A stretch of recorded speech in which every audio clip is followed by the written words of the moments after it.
We are about to do one of our favorite things on this channel, and that is engage in completely unsubstantiated, unwarranted conjecture.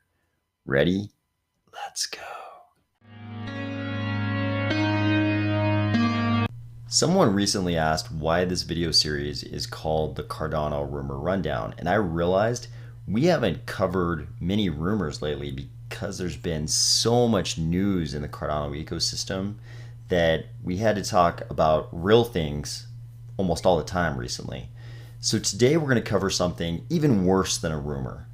We're going to make some connections, and then we're going to make some implications about things that may be completely untrue, things that might be possible, but we're still going to talk about them. Let's look at a timeline here, and then we'll make it clear why the timeline matters. So on June 30th, the ETC Cooperative, that's a 501c3 whose mission is to accelerate the growth of Ethereum Classic. Did I get that right? Yes, accelerate the growth of Ethereum Classic. So you can tell what they're up to. They tweeted, Digital Currency Group's recent $50 million purchase of ETCG shares in the Grayscale Ethereum Classic Trust signals the market a strong confidence in the outlook of the underlying asset. So we just barely did a video where we covered Grayscale, and we talked about how Digital Currency Group controls Grayscale. So this isn't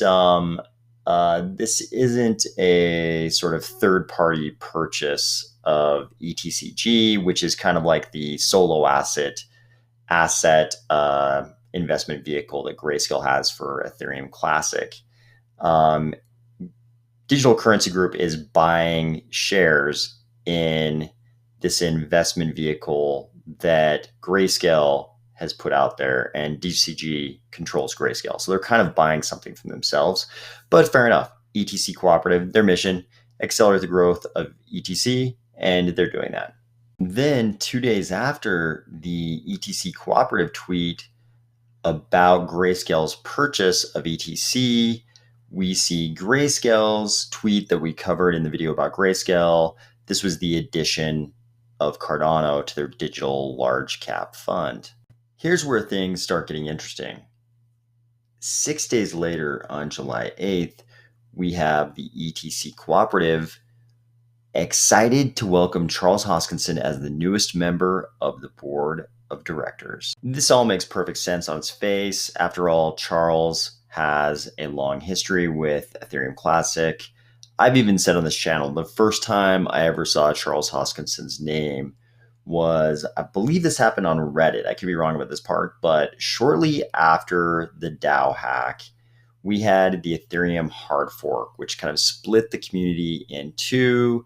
You had the Ethereum Classic people who did not believe that the immutability of the blockchain should have been broken, and they were going to go on operating on the original chain.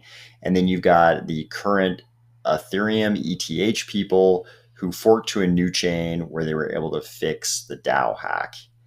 So after that happened, all of a sudden, Charles Hoskinson pops up and he says, hey, because people were asking, who is going to support development on the original chain, the ETC chain? Charles Hoskinson pops up and he's like, I will support development on the ETC chain. I'm paraphrasing, but he sort of stepped up and said, I'll help the ETC chain. Then at IOHK, Charles created a special team that built out the Mantis client, which he has reminded us is one of the only teams outside of Ethereum proper with the level of expertise required to do something like that. Then Charles kind of handed Mantis over to the ETC community, and there was this disagreement about whether or not ETC should build a treasury system similar to the one that we have in Cardano now. So Charles kind of, I think, withdrew a little bit from IOHK's involvement so much in ETC, or at least it seemed that way from the outside. And then this article says that IOHK sort of brought Mantis back in 2020. So there's kind of a long and a little bit complicated history of Charles and IOHK's involvement in ETC. But those weren't the only things going on in Ethereum Classic at that time. As you can see here from the ETC Cooperative website, in May 2018, the ETC Cooperative converted from an LLC into a 501c3, that's a nonprofit, and Barry Silbert became a member of the board of directors. Barry Silbert, of course, is the founder and CEO of DCG that controls Grayscale. Also on the board is Craig Salm. He's the chair of the board, and he's also the director of legal at Grayscale Investments. So all of a sudden, this guy and this guy and this guy are all going to be on a nonprofit board together for Ethereum Classic. So this makes a couple things possible. It could be that the reasons for Charles being asked to be on this board were completely unrelated to anything having to do with Grayscale. Grayscale is completely neutral in the matter, had nothing to do with it. And it's just Charles' long history with Ethereum Classic that made him being on the board make sense for everybody. That's certainly possible. There's another possibility. Remember we said that DCG had just invested 50 million, I believe it was 50 million, in their own Ethereum Classic trust. At least that's what that tweet was reporting to us. So here's where we get into the unfounded conjecture part. Certainly there was I shouldn't say certainly, but probably there was a lot of unfounded conjecture prior to this point. But now we're really getting into the completely unfounded conjecture section. And to give credit where credit is due, it was AdaWell on Twitter who first pointed out that there was more than one Grayscale person on the ETC Cooperative Board of Directors. So the following may not be true, but wouldn't it make perfect sense? Wouldn't it be the perfect play? We know that Barry Silbert has been on the board of ETC since it converted to a 501c3. We know that the VP of Legal of Grayscale is the chairman of the board of the ETC Cooperative. It seems that DCG and Grayscale have a certain amount of interest in ETC, and ETC has been an asset for a long time that's offered as part of the investment products of Grayscale. Wouldn't it be the perfect play for them to look around and say, how do we help ETC do better? How can we boost ETC here? Who is good at making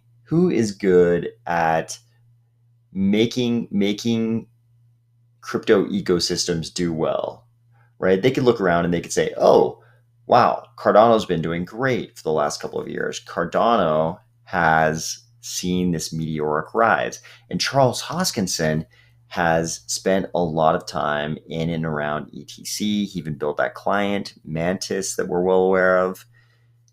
What if we thought about what does Cardano need? What would Cardano want? Cardano would want street cred in the crypto space. And one, small shred of street cred would be if Grayscale included Cardano in its diversified large cap fund. And I think we figured out, if we did the math right, maybe we didn't, but if we did the math right, it looked like that might have corresponded to something like a $16 million investment, because Cardano was included in the diversified large cap fund. And it was only a small percentage, like 4-point-something%, if I'm remembering correctly. So Grayscale could spend, a certain amount of money. The investment is on par with something like 16 million, if I did the math right. And this would give Cardano a little bit of street cred with the rest of the crypto space, something that Cardano wants. And then maybe we get Hoskinson to come on the ETC Cooperative Board, something he'd probably be willing to do anyways. And he may be one of the only guys outside of Ethereum proper who can really do anything to boost ETC. And if all that's going on anyways, why don't we just buy $50 million more worth of ETC? We don't know. We don't know if any of those things actually happened, if any of those thoughts went through anybody's head. We're not implying that anybody knew anything about ETC ahead of schedule or anything like that. But the timing is very interesting. So, like I said, completely unsubstantiated and unfounded conjecture. But it's interesting. Crypto is still a small enough space, and business in general seems to operate so much off relationships. It's very interesting that all these things are happening at once. You could argue a more optimistic take on this would be, hey, Cardano is finally getting its turn in the spotlight here. Like, people are really understanding what Cardano as an ecosystem has to offer. And so, of course, Grayscale sees that it needs to include Cardano in its investment products, around the same time that ETC realizes the value of having one of the kind of fathers of Cardano on their board, who's already had a lot to do with ETC anyways. Of course, that could be the case as well. But the timing of all this is super interesting. And with that, I'll talk to you tomorrow.